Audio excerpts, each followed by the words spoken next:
And they come over, what? He said, no, he said, when it's you, him, and it's all. What's my favourite scene on the television?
Good evening. Good evening, everybody. Welcome to the Astor Theatre. Thank you all for coming out tonight. It's a bit chilly and windy out there, but I think we've got a nice evening for you, and The Right Stuff is truly a great film to see. My name is Peter Aylward. I'm from the Space Association of Australia. And I'm going to wait for the slide. And as you may or may not know, today, or this week, is the 40th anniversary of the mission of Apollo 11, the mission to land the first humans on another world. And that took place back in 1969, 40 years ago. So tonight, what we're going to do is to give you a little overview of what the world was like in 1969, what happened on that mission, and a little bit of the lead up to how it came about, and something maybe of relevant interest to Australia's unique role and important role in that mission success. And we also have a very special guest with us, someone who was actually there at the launch of the Apollo 11 spacecraft to the moon back in 1969. So with that, I'm going to take the microphone over.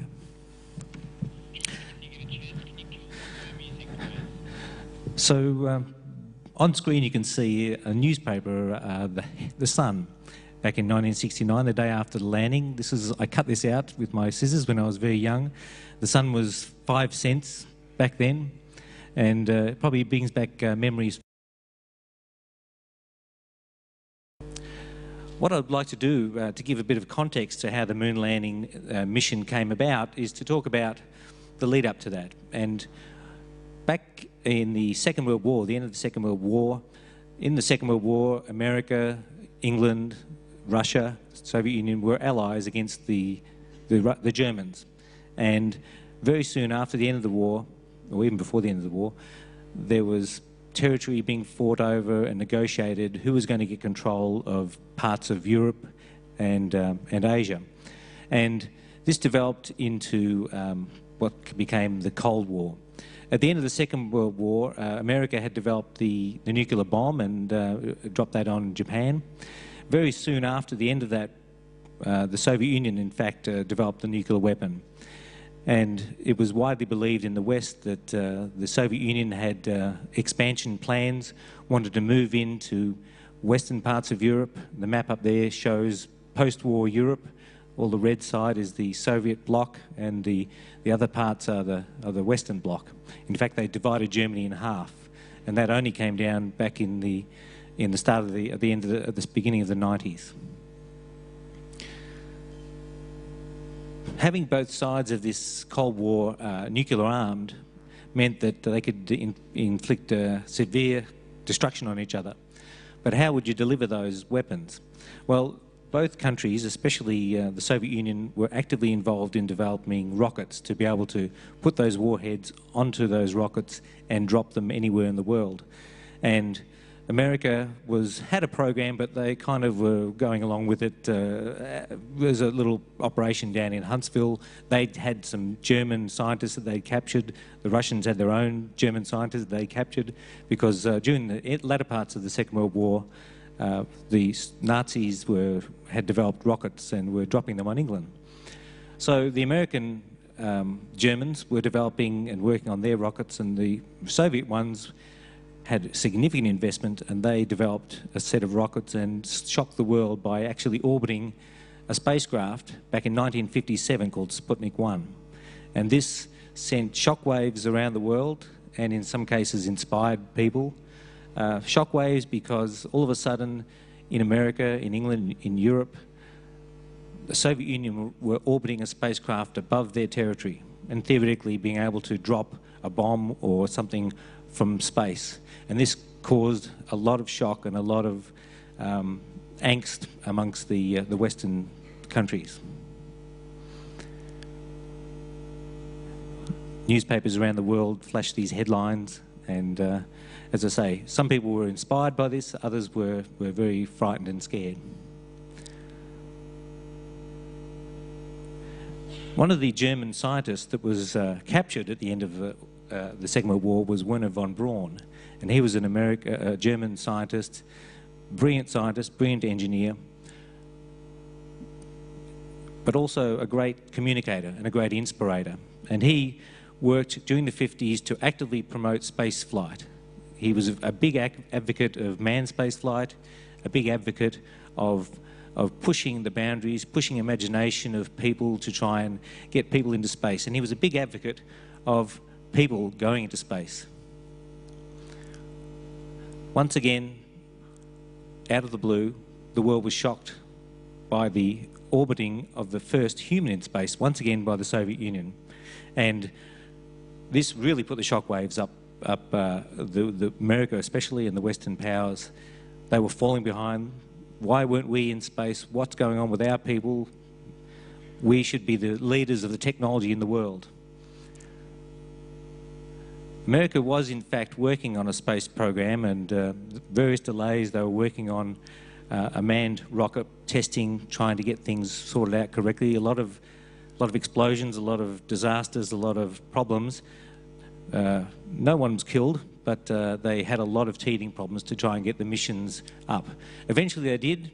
In 1961, Alan Shepard, a 15-minute flight. He didn't actually go into orbit. He just went up, flew in space for a few minutes and then came back down again, but he was hailed as a hero.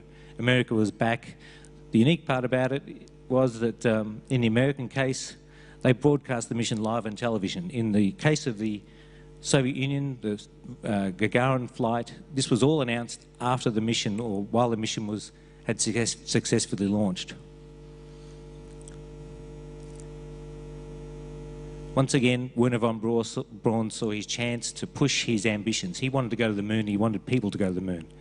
So he actively campaigned within the administration, within the public, within the media, to talk about going to the moon, to having a moon mission, to set the standard, to advance technology, to prove to the world that the Western democracies were in fact the leaders and could be supreme in the world.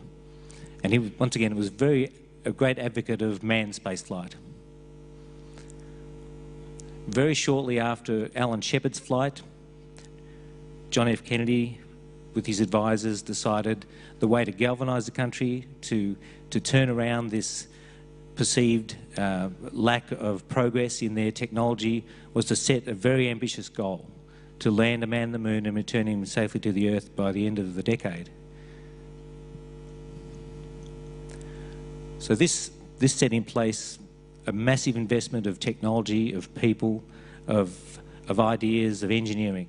And they pursued actively their Mercury space program, which is a one-man spacecraft.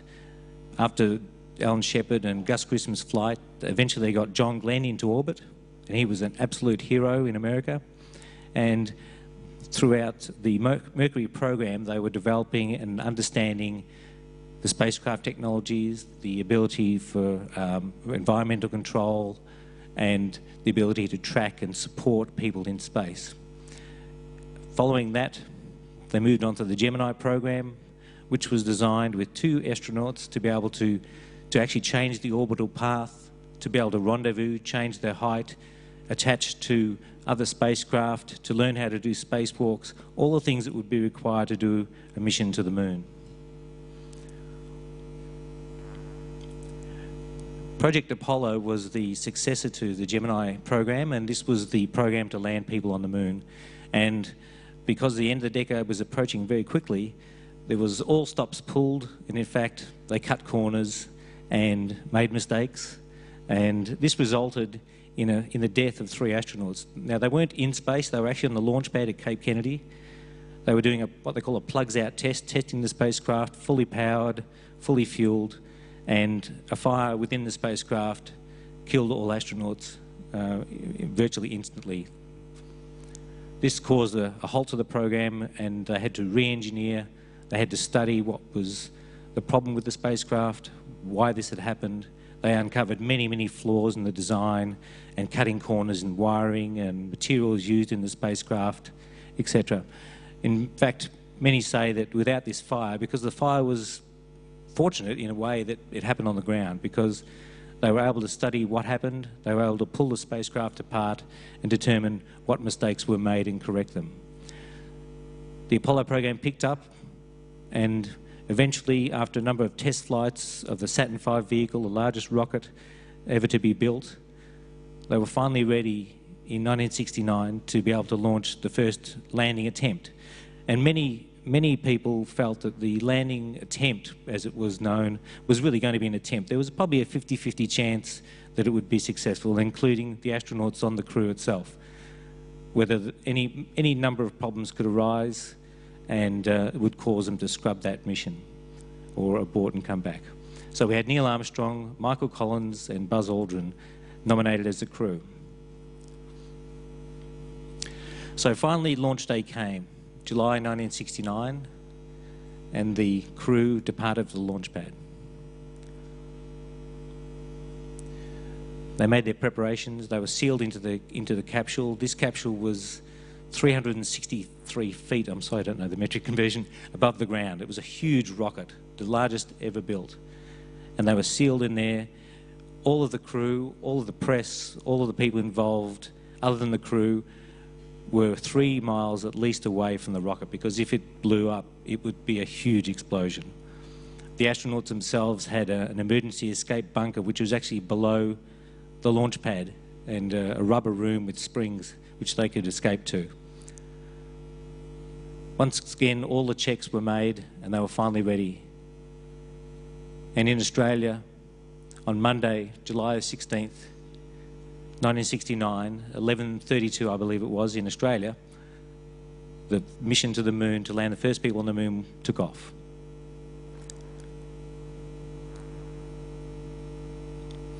And we have some TV which should start momentarily. This was how it looked, not in Australia because we didn't have colour television in Australia. 20 seconds and counting. T-minus 15 seconds. Guidance is internal. 12, 11, 10, 9. Ignition sequence start. 6, 5, 4, 3, 2, 1, 0. All engine running. Liftoff. We have a liftoff. 32 minutes past the hour. Liftoff on Apollo 11. Tower cleared.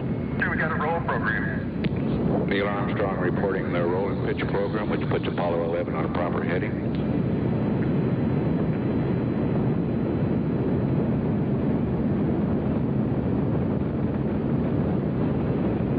Plus 30 seconds.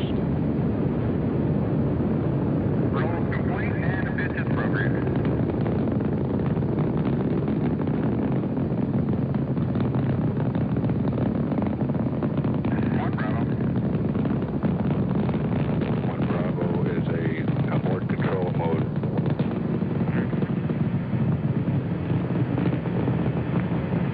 Altitude's 2 miles.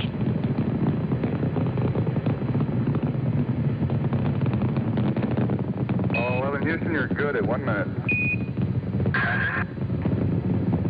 Downrange 1 mile, altitude 4 miles now. Velocity 2,195 feet per second.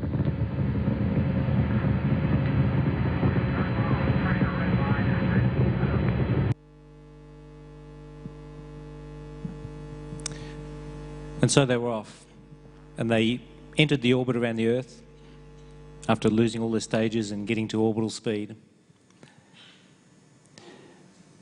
All of the spacecraft materials were aboard and they were ready to go off to the moon, firing the engine a second time, this time performing the trans-lunar injection, shooting them away from the Earth.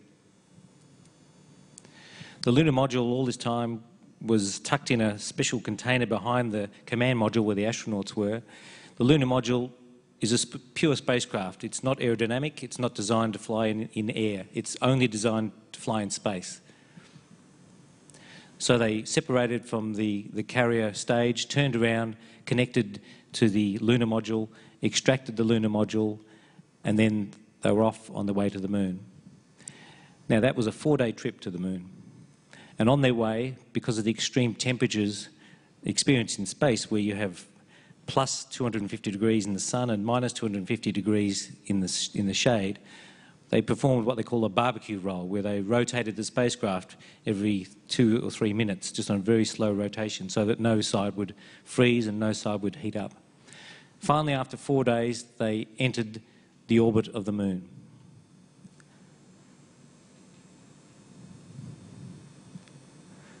Once Armstrong and Aldrin had moved into the lunar module, they'd made all their checks and then separated from the command module. Michael Collins remained in orbit around the moon. They fired their braking engine to come down for a landing on the surface of the moon. And that took place at 6:17 in the morning here in Australia on the 21st of July. A couple of hours later, Neil Armstrong was ready to make his first steps.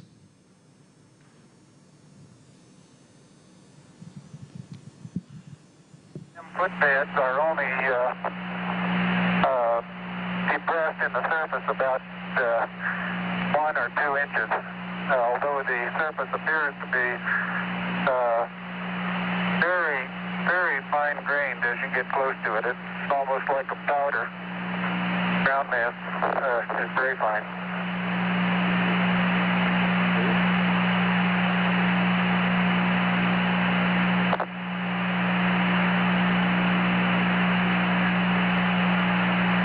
step off the land now.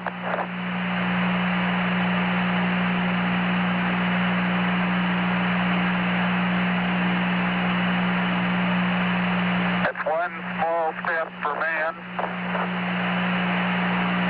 one giant leap for mankind.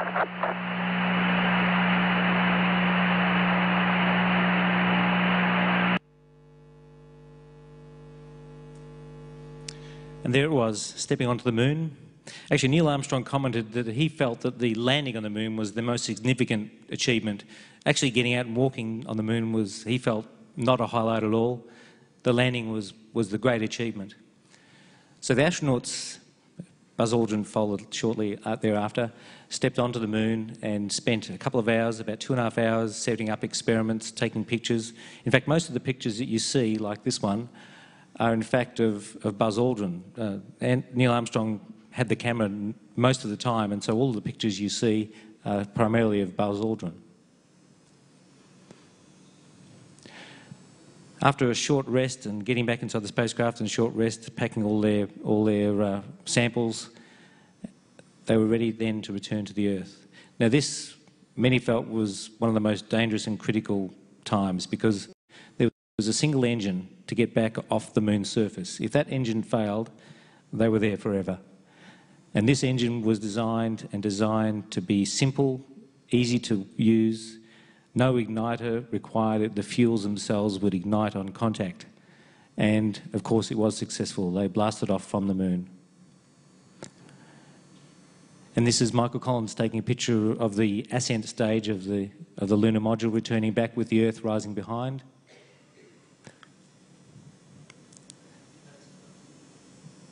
They then rendezvoused in lunar orbit and docked.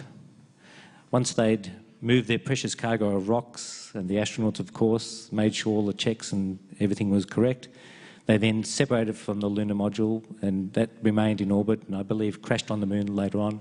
And they used it actually as an experiment to test their experiments they left on the moon. They fired their engine to go back to the Earth. Once again, 4 days travel back to the Earth, and upon getting close to the Earth itself, the service module, which had been supplying them fuel and life support for the entire trip back, was no longer used. They separated and commenced the re-entry back into the atmosphere. And the re-entry speed was around about 25,000 miles per hour, and the temperature on the spacecraft was around about that of the sun. Following successful parachute deployment, they landed back on the Earth safely at 2:50 in the morning Australian time. And they were put into biological isolation because they weren't sure whether there were biological bugs on the moon, so they remained in suits until they got into a special trailer that sealed them away from the rest of the world. Now, the television that you saw was quite unique, and in fact, Neil Armstrong commented that he was amazed that the television at all was achieved, let alone the quality, which has been a lot of discussion of lately. Australia played a critical role in getting that television to the world. The primary TV pictures came through from Honeysuckle Creek in New South Wales, and then went off to Sydney to an exchange there, broadcast off to the US. And in fact, Australia saw some of the best quality TV because we actually took a direct feed rather than going to the US and back out again. So the first live pictures were through Honeysuckle Creek, and this is the type of technology that was used back then. And then shortly thereafter, about 6 minutes later, the television pictures through Parkes were deemed to be a better quality, and they switched over to Parkes for the remainder of the moonwalk.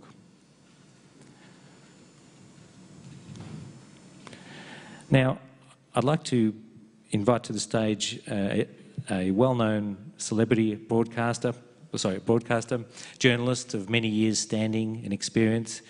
This man was a correspondent in the US back in the 60s and was in fact at the launch of the Apollo 11 mission, and I'd like to invite him to the stage to share his experience. Derryn Hinch, everybody.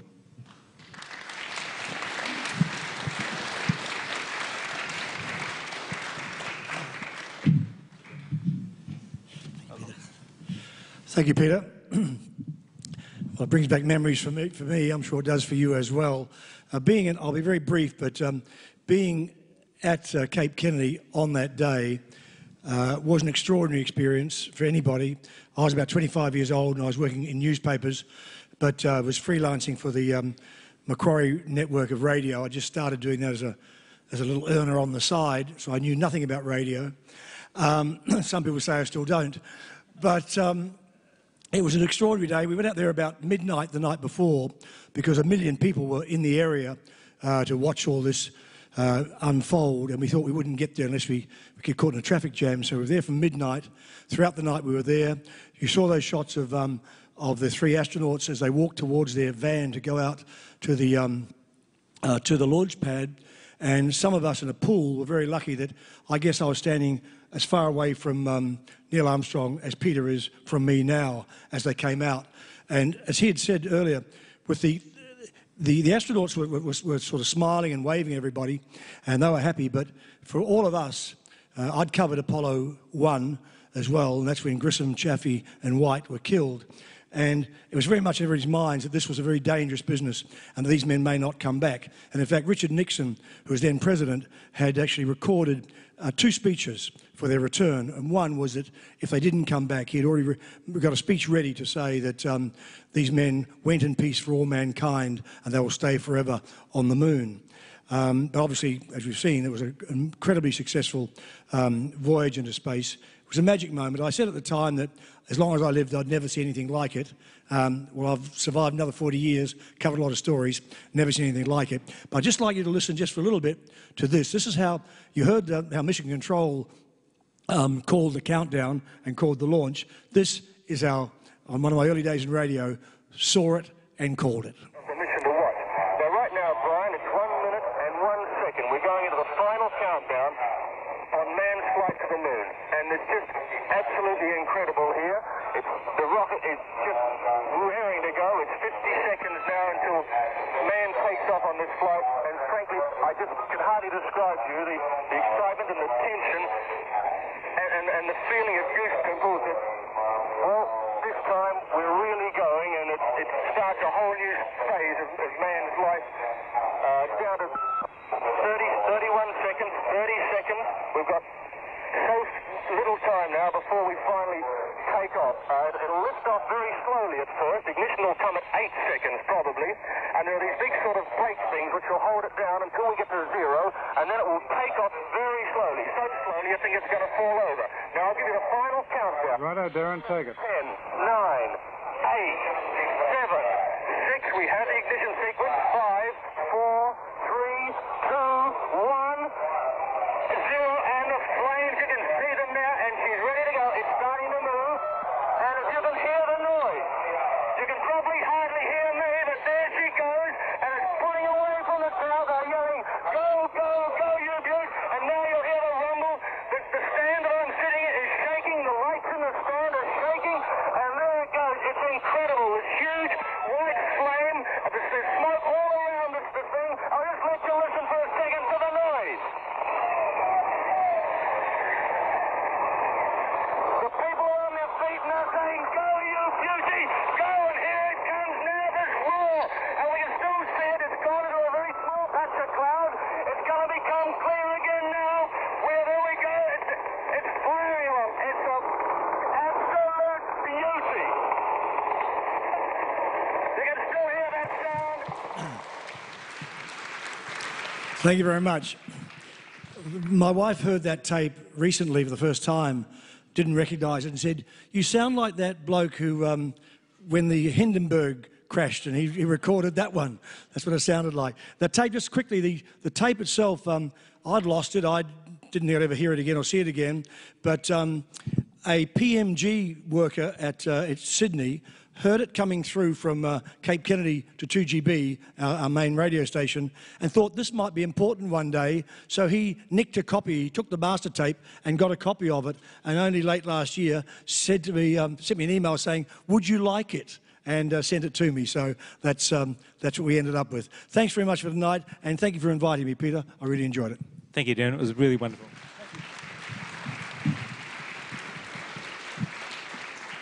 You really get the sense of the excitement of the moment there. So we're just about finished. I'll just sort of finish off with a little bit of an update on some of the recently developing news stories relating to the moon. Sorry, could you just go back one? Sorry. Just for those who are interested, if you're out on one clear night looking up at the moon and you want to know where the 6 landers are currently, that's the places they are on the moon. 11, 12, 14, 13 didn't land. There's a famous movie about that. 15, 16 and 17. Now, this is going to put a big dent in the conspiracy theory people that thought there was a hoax in going to the moon. NASA recently launched an orbiting spacecraft called the Lunar Reconnaissance Orbiter, and it's not in its final orbit yet, so the highest resolution pictures won't be received for a little while, but they quickly put together some scans of the pictures from the early data of the landing sites, and these are those on the moon. You can see the arrows showing just the descent stage of the lunar module. They assure us that once the orbits are aligned and the scans are calibrated, that we should get resolution down to about 0.5 metre, so we should be able to see some quite clear detail. I'm going to finish off now. This is a quote that I particularly like. The people say, well, what was the moon landings all about? Why did we go to the moon? There's a lot of debate. There's a lot of interest in the fact that we went to the moon and we're going back. But one of the things that was really struck all of the astronauts, and I've met a couple of them myself, they say, looking back at the Earth, when you realise that the Earth is really a spacecraft in the middle of blackness, of nothing. And we, as people, human beings, are astronauts on that spacecraft. And there's no borders on the countries. The atmosphere, the habitable part of the planet, is a very, very thin film just clinging to the outside of that planet. And it really does give gravity to the fact that we need to look after the planet, and it's our home. So that's all we have for you. We're going to now go to the movie, The Right Stuff. I hope you enjoyed that, and once again I do appreciate Derryn Hinch coming along and making his time available.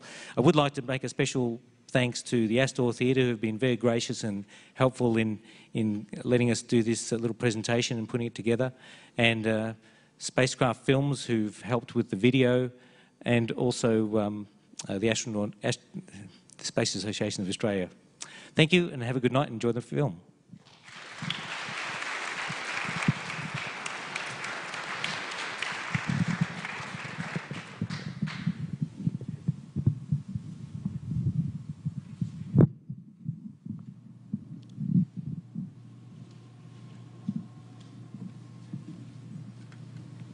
Just one quick